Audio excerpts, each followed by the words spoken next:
On January 28th, 1986, the United States of America experienced a historic tragedy. People all over the nation watched as the latest milestone in the race to space was to be accomplished. A space shuttle, named the Challenger, set off with a mission to deploy a large communications satellite, deploy and retrieve an astronomy payload to study Halley's Comet, and the first teacher in space would conduct lessons for school children from orbit. Unfortunately, 73 seconds into flight, the shuttle exploded. This catastrophe shook America as they watched the 7 crew members meet their fate. Later that same day, President Ronald Reagan spoke to the nation to address this tragic loss. Reagan's speech was a speech of mourning. He spoke to console the families of those lost, the crew of the space shuttle, and the American people who watched as the shuttle exploded, while also improving the morale of the American people for future space exploration. At first, this speech would console the nation, but as time went on, it helped to improve the morale of future space exploration post this tragedy. Without the morale of the American people, we would not be where we are today with space exploration. In this speech, President Reagan let the nation know the importance of the tragedy. He informs us that though we have experienced the loss of astronauts before, we have experienced none like this. Reagan displays the courage the lost astronauts had and compares them to great explorers of the past. He speaks directly to the family of the lost astronauts, the children of the nation, and every NASA employee in hopes to console them. He ensures the people of the United States of America that though this is a tough loss, we still plan to endeavor in future space exploration. I got this speech from AmericanRhetoric.com, and it goes as follows. Ladies and gentlemen, I'd planned to speak to you tonight to report on the State of the Union, but the events of earlier today have led me to change those plans. Today is a day for mourning and remembering. Nancy and I are pained to the core by the tragedy of the Shuttle Challenger. We know we share this pain with all of the people of our country. This is truly a national loss. 19 years ago today, we almost to the day, we lost 3 astronauts in a terrible accident on the ground. But we've never lost an astronaut in flight. We've never had a tragedy like this. And perhaps we've forgotten the courage it took for the crew of the shuttle. But they, the Challenger 7, were aware of the dangers, but overcame them and did their jobs brilliantly. We mourn 7 heroes: Michael Smith, Dick Scobie, Judith Resnick, Ronald McNair, Ellison Onizuka, Gregory Jarvis, and Krista Mekaloff. We mourn their loss as a nation together. For the family of the 7, we cannot bear, as you do, the full impact of this tragedy. But we feel the loss, and we're thinking about you so very much. Your loved ones were daring and brave, and they had that special grace, that special spirit that says, "Give me a challenge, and I'll meet it with joy." They had a hunger to explore the universe and discover its truths. They wished to serve, and they did. They served us all. We've grown used to wonders in this century.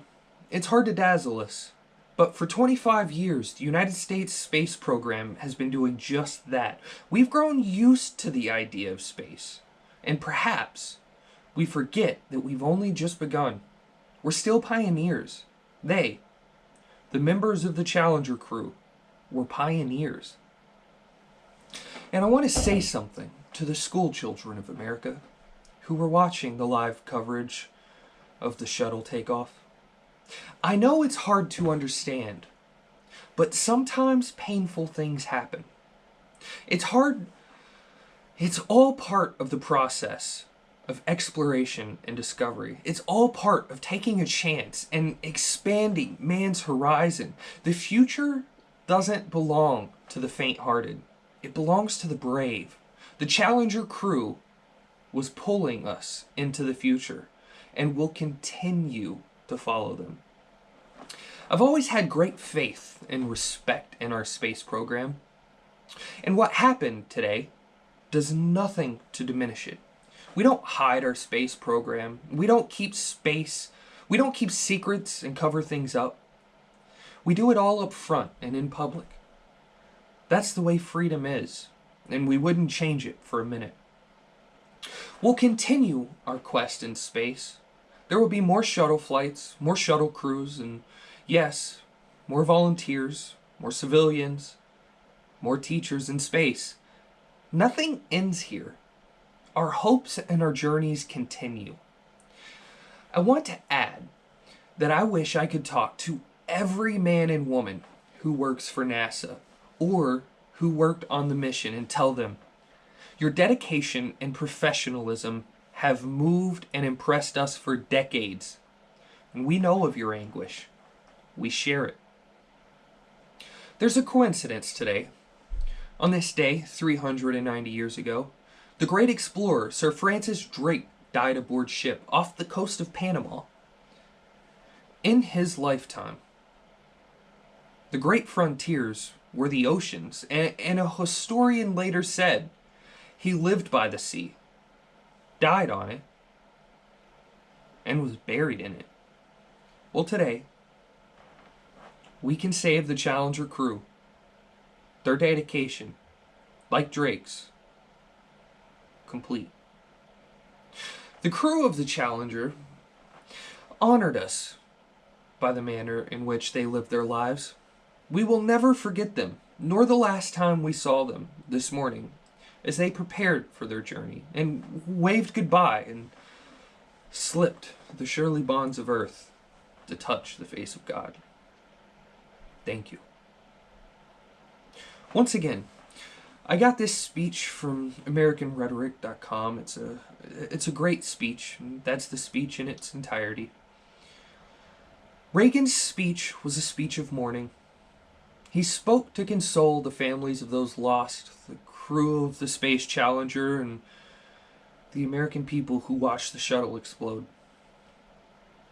while also improving the morale of the American people for future space exploration.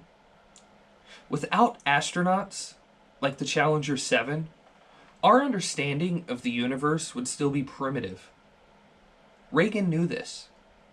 And though Reagan's speech was an address to a nation in mourning, we are no longer in mourning, but his speech still rings true. The effects it has had in both our space program and society alike is vast.